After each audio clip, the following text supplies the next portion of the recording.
नमस्कार, मैं हूं अंकुर और आप देख रहे हैं सत्यहिंदी.com। आइए एक नजर डाल लेते हैं अब तक की सुर्खियों पर। तेलंगाना हाई कोर्ट ने कांग्रेस के पूर्व अध्यक्ष राहुल गांधी के उस्मानिया विश्वविद्यालय में प्रस्तावित कार्यक्रम की इजाजत नहीं दी है। इस मामले में कुछ छात्रों की ओर से हाई कोर्ट में याचिका दायर की गई थी। याचिका में कार्यक्रम की इजाजत देने के लिए कुलपति को निर्देश देने की मांग की गई थी। 7 मई को उस्मानिया विश्वविद्यालय के टैगोर ऑडिटोरियम में राहुल गांधी का छात्रों के साथ बातचीत का कार्यक्रम प्रस्तावित है। याचिका पर सुनवाई करते हुए हाईकोर्ट ने कहा, याचिकाकर्ताओं के मुताबिक छात्रों का राहुल गांधी के साथ बातचीत का कार्यक्रम है, लेकिन इसे लेकर ये नहीं कहा जा सकता है ये राजनीतिक नहीं होगा। विश्वविद्यालय के कैंपस को राजनीतिक प्लेटफॉर्म के तौर पर इस्तेमाल नहीं किया जा सकता है।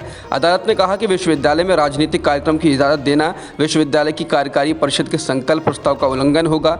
अदालत ने कहा कि भारत के संविधान का अनुच्छेद 14 सकारात्मक समानता की गारंटी देता है, न कि नकारात्मक समानता की।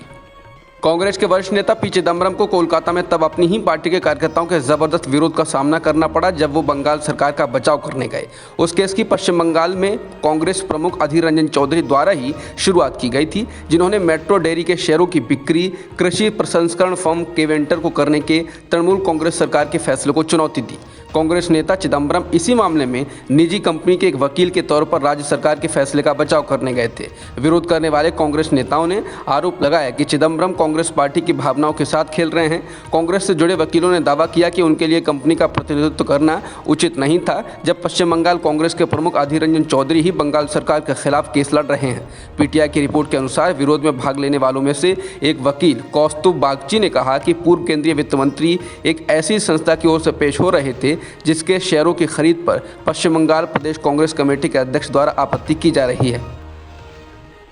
पश्चिम बंगाल बीजेपी में बीते कई महीनों से चल रही उठापटक के बीच केंद्रीय गृह मंत्री अमित शाह राज्य के 3 दिन के दौरे पर पहुंचे हैं। साल 2021 में हुए विधानसभा चुनाव के बाद अमित शाह का ये पहला दौरा है। अमित शाह इस दौरान राज्य भर में आयोजित कई कार्यक्रमों में भाग लेंगे और राज्य बीजेपी के नेताओं से भी मुलाकात करेंगे। बंगाल में विधानसभा चुनाव में मिली हार के बाद से ही राज्य के बीजेपी नेताओं के बीच खटपट की खबरें लगातार आ रही हैं। बीते कुछ महीनों में राज्य बीजेपी के कई बड़े नेताओं ने पार्टी के आधिकारिक व्हाट्सएप ग्रुप को भी छोड़ दिया है। उत्तर प्रदेश के पूर्व कैबिनेट मंत्री ओम प्रकाश राजभर को लेकर एक बार फिर राज्य की सियासत में चर्चा तेज हो गई है। खबरों के मुताबिक ओम प्रकाश राजभर की बुधवार को उत्तर प्रदेश के परिवहन मंत्री दयाशंकर सिंह और केंद्रीय मंत्री कौशल किशोर के साथ बंद कमरे में मुलाकात हुई। उत्तर प्रदेश में चुनाव नतीजे आने के कुछ दिन बाद ही राजभर की केंद्रीय गृह मंत्री अमित शाह और बीजेपी के बड़े नेताओं के साथ मुलाकात होने की खबर सामने आई थी। इस बात की चर्चा जोरों पर है कि ओम प्रकाश राजभर एनडीए में वापस लौट सकते हैं और उन्हें योगी आदित्यनाथ सरकार में कैबिनेट मंत्री बनाया जा सकता है। दयाशंकर सिंह के साथ हुई मुलाकात के दौरान ओम प्रकाश राजभर के दोनों बेटों भी साथ थे। हालांकि ओम प्रकाश राजभर ने एनडीए के साथ जाने की अटकलों को ये कहकर खारिज कर दिया कि वो अपने क्षेत्र में बस डिपो बनवाने की मांग को लेकर परिवहन मंत्री से मिले थे। राजधानी दिल्ली के वेलकम इलाके में सांप्रदायिक तनाव की घटना हुई है। यहां बच्चों के झगड़ों के बाद 2 समुदायों के लोग आमने सामने आ गए और इसके बाद जमकर पत्थरबाजी हुई। हालात को देखते हुए पुलिस ने वेलकम में सुरक्षा बेहद कड़ी कर दी है और 20 लोगों को हिरासत में लिया है। सांप्रदायिक तनाव की घटना वेलकम के फोटो चौक इलाके में हुई। बच्चों के बीच पार्क में झगड़ा रात को 9 बजे के आसपास हुआ। बता दें कि कुछ दिन पहले दिल्ली की जहांगीरपुरी में हनुमान जयंती पर निकली शोभा यात्रा के दौरान भी सांप्रदायिक तनाव की घटना हुई थी और इसके बाद अतिक्रमण हटाए जाने को लेकर भी राजधानी में सियासत गर्म रही। यूरोप के दौरे पर गए प्रधानमंत्री मोदी आखिरी दिन फ्रांस पहुंचे। यहां उन्होंने फ्रांस के राष्ट्रपति इमैनुअल मैक्रों से मुलाकात की।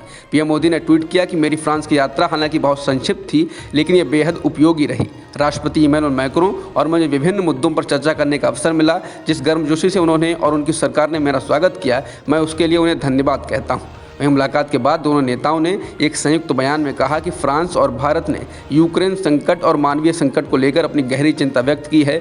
दोनों देशों ने स्पष्ट रूप से यूक्रेन में मारे गए नागरिकों को लेकर निंदा की और बातचीत और कूटनीति को बढ़ावा देने और लोगों की पीड़ा को तत्काल समाप्त करने के लिए एक साथ आने के लिए शत्रुता को तत्काल समाप्त करने का आह्वान किया। भारत में पिछले एक दिन में कोरोना संक्रमण के 3,275 नए मामले सामने आए। इसके अलावा बीते एक दिन में 3,010 लोग इलाज के बाद ठीक भी हुए हैं। इस दौरान 55 लोगों की कोरोना संक्रमण से मौत भी हो गई है। फिलहाल देश में एक्टिव मामले 19,719 हो गए हैं। आईपीएल के 49वें मुकाबले में रॉयल चैलेंजर्स बेंगलुरु ने चेन्नई सुपर किंग्स को 13 रनों से हराकर टॉप 4 में जगह बना ली। चेन्नई सुपर किंग्स के कप्तान महेंद्र सिंह धोनी ने टॉस जीतकर पहले गेंदबाजी करने का फैसला किया। बेंगलुरु ने पहले बल्लेबाजी करते हुए 20 ओवर में 8 विकेट पर 173 रन बनाए। इसके जवाब में चेन्नई सुपर किंग्स की टीम 20 ओवर में 160 रन ही बना सकी और 13 रनों से मुकाबला हार गई। इस हार के साथ चेन्नई के जहां आईपीएल के प्लेऑफ में पहुंचने के रास्ते बंद हो गए, वहीं बेंगलुरु की टीम अंक तालिका में चौथे पायदान पर पहुंच गई है। अब तक की खबरों में इतना ही। बाकी खबरों के लिए बने रहिए सत्य हिंदी.com के साथ।